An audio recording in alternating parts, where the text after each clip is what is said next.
Praise the lord. దేవుడికి మహిమ కలుగును గాక. పరిశుద్ధమైన దేవుని నామముకు మహిమకరంగా ఈ సాయంకాల వేళ దేవుని యొక్క వాక్యమును ధ్యానించుదము. కీర్తనల గ్రంథము 84వ అధ్యాయము 4వ వచనం చదవడమా. నీ మందిరమందు నివసించువారు ధన్యులు, నీ మందిరమందు నివసించువారు ధన్యులు, వారు నిత్యము నిన్ను స్తుతించుదురు.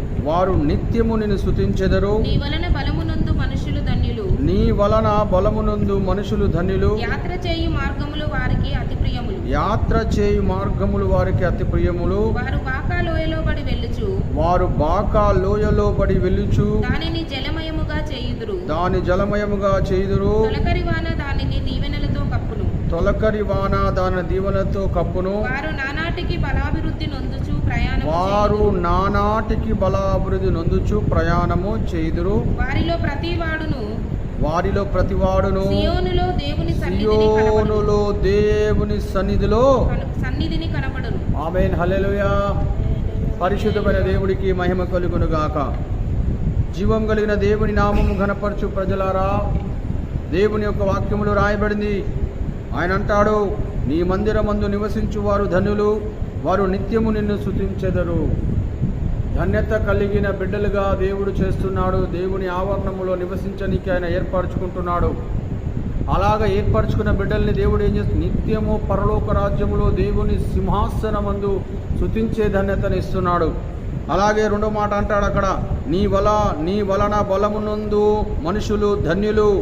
దేవుని బలము నొందిన వారై ఉండాలి, దేవుని శక్తి కలిగిన వారై ఉండాలి. దేవుని యందు నమ్మకము కలిగిన బిడ్డలు ప్రభువుకు మహిమకరంగా ముందుకు సాగేవారై ఉండాలి. అలాగ ఉన్న ప్రతి వారిని దేవుడు తన ఆవరణములో నివసించినట్టు చేస్తాడు, వారిని ధన్యులుగా చేస్తాడు. దేవుడికి స్తోత్రం చెప్దాం. హల్లెలూయా. మరో మాట చూద్దాం. అక్కడ అంటాడు, యాత్ర చేయు మార్గములు వారికి అతి ప్రియములు, వారు బాకా లోయలో బడి వెళ్ళుచు దానిని జలమయముగా చేయుదురు. తొలకరి వాన దానిని దీవెనలతో కప్పును. వారు నానాటికి బలాభివృద్ధి నొందుచు ప్రయాణము చేయుదురు. వారిలో ప్రతివాడును సియోనులో దేవుని సన్నిధిని కనబడును. హల్లెలూయా.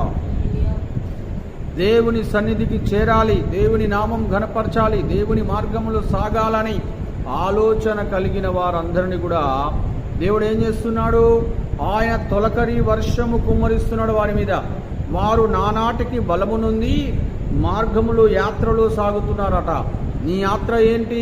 నీ మార్గం ఏంటి? నువ్వు ఏ మార్గంలో సాగుతున్నావు? ఈ లోకము శాశ్వతమైంది అనుకుంటున్నావా? ఎందుకు ఈ లోకం కొరకు అంతగా ప్రయాసపడుతున్నావు? జీవము కలిగిన దేవుని ఘనపరచు దేవుని బిడ్డలు దేవుని సన్నిధిలో